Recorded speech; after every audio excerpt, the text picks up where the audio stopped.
마태복음 12장 예수 그리스도를 배척하는 바리새인들. 12장 본문으로 들어가기 전에 12장의 전체 요약을 약 1분 들으신 후 본문으로 이어집니다. 예수께서 많은 이적을 행하시고 구약의 율법을 능가하는 권세 있는 말씀을 선포하시자 율법만을 진리로 여기는 바리새인들이 예수께 도전해 왔습니다. 12장은 그처럼 예수께 도전해오는 바리새인들에게 예수께서 직접 답변하신 내용을 기록하고 있습니다. 그 내용을 통해 그가 하나님께 속한 메시아이며 구약의 율법보다 우위에 있는 권세자라는 사실을 가르쳐줍니다. 이어서 12장 본문으로 이어집니다. 마태복음 12장. 그 무렵에 예수께서 안식일에 밀밭 사이로 지나가셨다. 그런데 제자들이 배가 고파서 밀이삭을 잘라서 먹기 시작하였다. 바리새파 사람들이 이것을 보고 예수께 말하였다. 보십시오. 당신의 제자들이 안식일에 해서는 안 되는 일을 하고 있습니다. 예수께서 그들에게 말씀하셨다. 다윗과 그 일행이 굶주렸을 때에 다윗이 어떻게 했는지를 너희는 읽어보지 못하였느냐? 다윗이 하나님의 집에 들어가서 제단에 차려놓은 빵을 먹지 않았느냐? 그것은 오직 제사장들밖에는 자기도 그 일행도 먹어서는 안 되는 것이었는데 말이다. 또 안식일에 성전에서 제사장들이 안식일을 범해도 그것이 죄가 되지 않는다는 것을 율법책에서 읽어보지 못하였느냐? 내가 너희에게 말한다. 성전보다 더 큰 이가 여기에 있다. 나는 자비를 원하고 제사를 원하지 않는다 하신 말씀이 무슨 뜻인지 알았더라면 너희가 죄 없는 사람들을 정죄하지 않았을 것이다. 인자는 안식일의 주인이다. 예수께서 그곳을 떠나서 그들의 회당에 들어가셨다. 그런데 거기에 한쪽 손이 오그라든 사람이 있었다. 사람들은 예수를 고발하려고 안식일에 병을 고쳐도 괜찮습니까? 하고 예수께 물었다. 예수께서 그들에게 말씀하셨다. 너희 가운데 어떤 사람에게 양 한 마리가 있다고 하자. 그것이 안식일에 구덩이에 빠지면 그것을 잡아 끌어올리지 않을 사람이 어디에 있겠느냐? 사람이 양보다 얼마나 더 귀하냐? 그러므로 안식일에 좋은 일을 하는 것은 괜찮다. 그런 다음에 손이 오그라든 사람에게 말씀하셨다. 내 손을 내밀어라. 그가 손을 내미니 다른 손과 같이 성하게 되었다.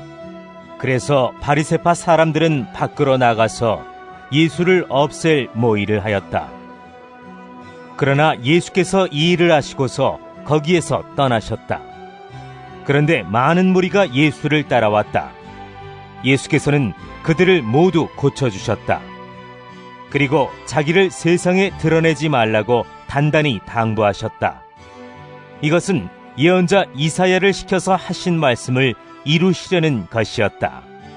보아라, 내가 뽑은 나의 종, 내 마음에 드는 사랑하는 자, 내가 내 영을 그에게 줄 것이니 그는 이방 사람들에게 공의를 선포할 것이다. 그는 다투지도 않고 외치지도 않을 것이다. 거리에서 그의 소리를 들을 사람이 없을 것이다. 정의가 이길 때까지 그는 상한 갈대를 꺾지 않고 꺼져가는 심지를 끄지 않을 것이다. 이방 사람들이 그 이름에 희망을 걸 것이다. 그때의 사람들이 귀신이 들려서 눈이 멀고 말을 못하는 사람 하나를 예수께 데리고 왔다. 예수께서 그를 고쳐주시니 그가 말을 하고 보게 되었다. 그래서 무리가 모두 놀라서 말하였다. 이 사람이 다윗의 자손이 아닌가? 그러나 바리새파 사람들은 이 말을 듣고 말하였다. 이 사람이 귀신의 두목 바알세불의 힘을 빌지 않고서는 귀신을 쫓아내지 못할 것이다. 예수께서 그들의 생각을 아시고 이렇게 말씀하셨다. 어느 나라든지 서로 갈라지면 망하고 어느 도시나 가정도 서로 갈라지면 버티지 못한다. 사탄이 사탄을 쫓아내면 스스로 갈라진 것이다. 그러면 그 나라가 어떻게 서 있겠느냐? 내가 바알세불의 힘을 빌어서 귀신을 쫓아낸다고 하면 너희의 아들들은 누구의 힘으로 귀신을 쫓아낸다는 말이냐? 그러므로 그들이야말로 너희의 재판관이 될 것이다. 그러나 내가 하나님의 영을 힘입어서 귀신을 쫓아내는 것이면 하나님의 나라는 너희에게 왔다. 사람이 먼저 힘센 사람을 묶어놓지 않고서 어떻게 그 사람의 집에 들어가서 세간을 털어갈 수 있느냐? 묶어놓은 뒤에야 그 집을 털어갈 수 있다. 나와 함께하지 않는 사람은 나를 반대하는 사람이요, 나와 함께 모으지 않는 사람은 해치는 사람이다. 그러므로 내가 너희에게 말한다. 사람들이 무슨 죄를 짓든지 무슨 신성모독적인 말을 하든지 그들은 용서를 받을 것이다. 그러나 성령을 모독하는 것은 용서를 받지 못할 것이다.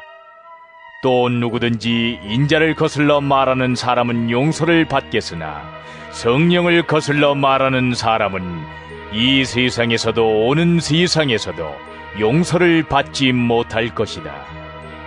나무가 좋으면 그 열매도 좋고 나무가 나쁘면 그 열매도 나쁘다. 그 열매로 그 나무를 안다. 독사의 자식들아, 너희가 악한데 어떻게 선한 것을 말할 수 있겠느냐? 마음에 가득 찬 것을 입으로 말하는 법이다. 선한 사람은 선한 것을 쌓아두었다가 선한 것을 내고 악한 사람은 악한 것을 쌓아두었다가 악한 것을 낸다. 내가 너희에게 말한다. 사람들은 심판날에 자기가 말한 온갖 쓸데없는 말을 해명해야 할 것이다. 너는 네가 한 말로 무죄 선고를 받기도 하고 유죄 선고를 받기도 할 것이다.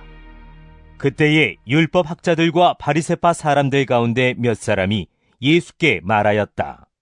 선생님, 우리는 선생님에게서 표징을 보았으면 합니다. 예수께서 그들에게 말씀하셨다. 악하고 음란한 세대가 표징을 요구하지만 예언자 요나의 표징밖에는 이 세대는 아무 표징도 받지 못할 것이다. 요나가 사흘낮과 사흘밤 동안을 큰 물고기 뱃속에 있었던 것 같이 인자도 사흘낮과 사흘밤 동안을 땅속에 있을 것이다. 심판 때에 니느웨 사람들이 이 세대와 함께 일어나서 이 세대를 정죄할 것이다. 니느웨 사람들은 요나의 선포를 듣고 회개하였기 때문이다. 그러나 보아라, 요나보다 더 큰 이가 여기에 있다. 심판 때에 남방 여왕이 이 세대와 함께 일어나서 이 세대를 정죄할 것이다.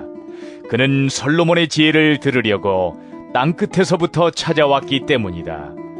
그러나 보아라, 솔로몬보다 더 큰 이가 여기에 있다. 악한 귀신이 어떤 사람에게서 나왔을 때에 그는 쉴 곳을 찾느라고 물 없는 곳을 헤맸으나 찾지 못하였다. 그래서 그는 말하기를 내가 나온 집으로 되돌아가겠다 하고 돌아와서 보니 그 집은 비어있고 말끔히 치워져서 잘 정돈되어 있었다. 그래서 그는 가서 자기보다 더 악한 딴 귀신 7을 데리고 와서 그 집에 들어가 거기에 자리를 잡고 살았다. 그래서 그 사람의 나중 형편이 처음보다 더 비참하게 되었다. 이 악한 세대도 그렇게 될 것이다. 예수께서 아직도 무리에게 말씀하고 계실 때에 예수의 어머니와 형제들이 예수와 말을 하겠다고 바깥에 서 있었다. 어떤 사람이 예수께 와서 말하였다. 보십시오. 선생님의 어머니와 형제들이 선생님과 말을 하겠다고 바깥에 서 있습니다. 그 말을 전해준 사람에게 예수께서 말씀하셨다. 누가 나의 어머니이며 누가 나의 형제들이냐? 그리고 손을 내밀어 제자들을 가리키고서 말씀하셨다. 보아라, 나의 어머니와 나의 형제들이다. 하늘에 계신 내 아버지의 뜻을 따라 사는 사람이 곧 내 형제요 자매요 어머니이다.